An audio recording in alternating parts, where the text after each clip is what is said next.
کسی شخص نے کسی دوست سے 3000 دینار قرض لیا اور واپسی کی تاریخ بھی مقرر ہو گئی، مگر ہوتا وہی ہے جو اللہ کو منظور ہو۔ اس شخص کا کاروبار معطل ہو گیا اور وہ بالکل کنگال ہو کر رہ گیا۔ قرض خواہ نے تاریخ مقرر پر پہنچ کر قرض کی واپسی کا مطالبہ کیا۔ اس مقروض نے معذرت چاہی کہ بھائی میں مجبور ہوں، میرے پاس کوئی چیز نہیں۔ قرض خواہ نے قاضی کے ہاں دعویٰ دائر کر دیا۔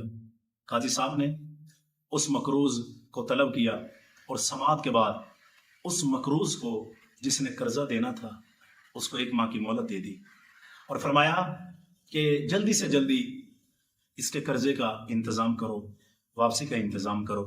مقروض عدالت سے باہر آیا اور سوچنے لگا کہ کیا کروں، بڑا پریشان ہو گیا، گھبرا گیا، کہنے لگا اب کیا کروں؟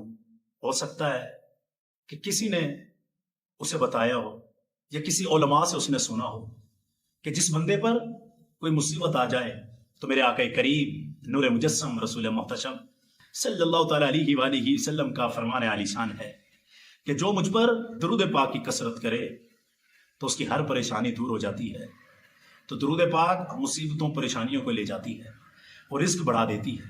الحاصل اس نے عاجزی اور انکساری کے ساتھ مسجد کے غوشے میں بیٹھ کر درود پاک پڑھنا شروع کر دیا۔ جب 27 دن گزرے تو اس رات کو ایک خواب دکھائی دیا۔ کوئی کہنے والا کہتا ہے اے بندے پریشان نہ ہو، اللہ تعالیٰ کارساز ہے، تیرا قرض ادا ہو جائے گا۔ تو علی بن عیسیٰ وزیر سلطنت کے پاس جا اور جا کر اسے سارا قصہ حال سنا اور اسے کہنا کہ مجھے 3000 دینار قرض دے دے۔ فرمایا جب میں بیدار ہوا تو بڑا خوشحال تھا، پریشانی ختم ہو چکی تھی، لیکن خیال آیا کہ اگر وزیر صاحب کے پاس کوئی دلیل یا نشانی ہو اور وہ مجھ سے طلب کرے تو میرے پاس تو کوئی ایسی دلیل نہیں ہے۔ دوسری رات ہوئی، جب آنکھ سو گئی تو قسمت جاگ اٹھی۔ میرے آقا کریم پیارے پیارے مصطفیٰ ہم بے قصوں کے آقا صلی اللہ تعالیٰ علیہ وآلہ وسلم خواب میں تشریف لائے، آپ کا دیدار نصیب ہوا۔ حضور صلی اللہ تعالیٰ علیہ وآلہ وسلم نے بھی علی بن عیسیٰ وزیر کے پاس جانے کا ارشاد فرمایا تو اس کی خوشی کی انتہا نہ تھی۔ تیسری رات پھر امت کے والی آقا کریم صلی اللہ تعالیٰ علیہ وآلہ وسلم خواب میں تشریف لائے اور پھر حکم فرماتے ہیں کہ وزیر علی بن عیسیٰ کے پاس جاؤ اور اسے یہ فرمان سنا دو۔ عرض کیا یا رسول اللہ صلی اللہ تعالیٰ علیہ وآلہ وسلم فداک ابی و امی، آقا میرے پاس کوئی دلیل نہیں ہے، کوئی نشانی نہیں ہے، آپ کی ارشاد کی صداقت کی دلیل ہو۔ یہ سن کر حضور اکرم صلی اللہ تعالیٰ علیہ وآلہ وسلم نے میرے عرض کی تحسین فرمائی اور فرمایا کہ اگر تجھ سے کوئی علامت دریافت کرے تو کہہ دینا کہ اس کی سچائی کی علامت یہ ہے کہ آپ نماز فجر کے بعد کسی کے ساتھ کلام کرنے سے پہلے اپنے آقا کریم رؤوف الرحیم صلی اللہ تعالیٰ علیہ وآلہ وسلم پر 5000 مرتبہ درود پاک پڑھتے ہو، اور جب تم درود پاک پڑھتے ہو تو سوائے اللہ تعالیٰ کے اور کرامن کاتبین کے کوئی نہیں جانتا۔ یہ فرما کر سید عالم صلی اللہ تعالیٰ علیہ وآلہ وسلم تشریف لے گئے۔ میں بیدار ہوا تو نماز فجر کے بعد مسجد سے باہر قدم رکھا۔ آج مہینہ پورا ہو چکا تھا اور میں وزیر صاحب جو علی بن عیسیٰ تھا اس کی رہائش گاہ پر پہنچا۔ وزیر صاحب سے میں نے سارا قصہ سنا دیا۔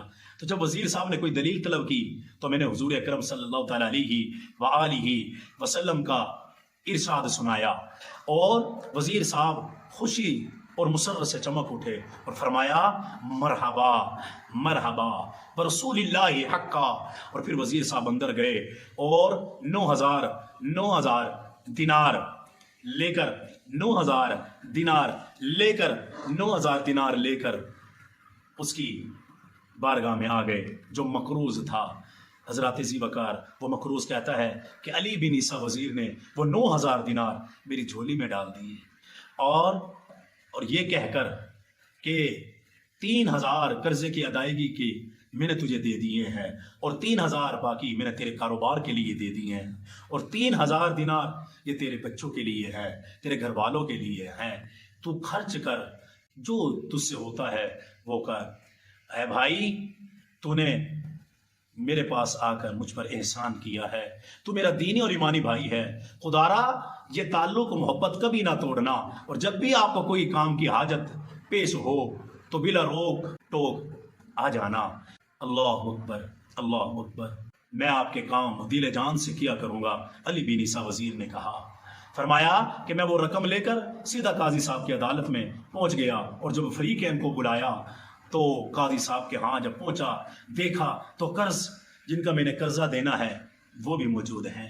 میں نے 3000 دینار گن کر قاضی صاحب کے سامنے رکھ دیے۔ اب قاضی صاحب نے سوال کر دیا کہ بتا تو یہ اتنی دولت کہاں سے لے کر آیا ہے، حالانکہ تو مفلس اور کنگال تھا۔ میں نے سارا واقعہ بیان کر دیا۔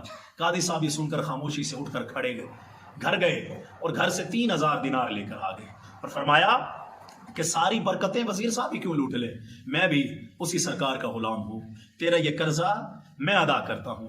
جب صاحب دین قرضے والے نے یہ ماجرا دیکھا تو بولا کہ ساری رحمتیں تم لوگ ہی کیوں سمیٹ لو، علی بن عیسیٰ وزیر ہی کیوں سمیٹ لے، قاضی ہی کیوں سمیٹ لے، تو کیوں ہی سمیٹ لے، ان کی رحمت کا حقدار ہوں۔ یہ کہہ کر اس نے تحریر کر دیا کہ میں نے اس کا قرض اللہ عز و جل رسول اللہ صلی اللہ تعالیٰ علیہ وآلہ وسلم کے لیے معاف کر دیا۔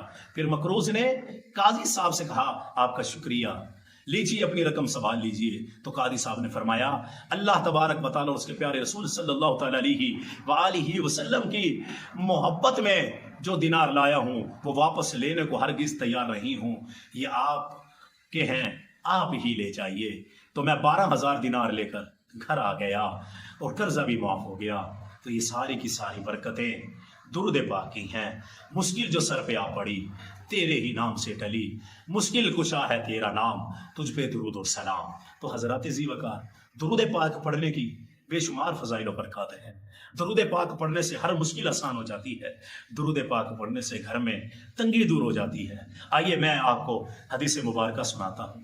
آقا کریم صلی اللہ تعالیٰ علیہ وآلہ وسلم کا فرمان عالی شان ہے، اور اس کو حضرت انس رضی اللہ تعالیٰ عنہ نے روایت کیا ہے القول البدی میں، ان النبی صلی اللہ تعالیٰ علیہ وآلہ وسلم انہ قال ثلاثۃ تحت ظل عرش اللہ یوم القیامہ یوم لا ظل الا ظلہ، قیل من هم یا رسول اللہ صلی اللہ تعالیٰ علیہ وآلہ وسلم، قال من فرج ام مکروب من امتی واحیا سنتی واکثر الصلاۃ علی۔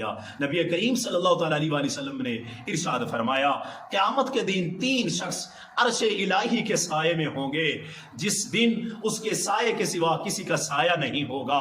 صحابہ کرام نے عرض کی یا رسول اللہ صلی اللہ تعالیٰ علیہ وآلہ وسلم وہ خوش نصیب کون ہیں؟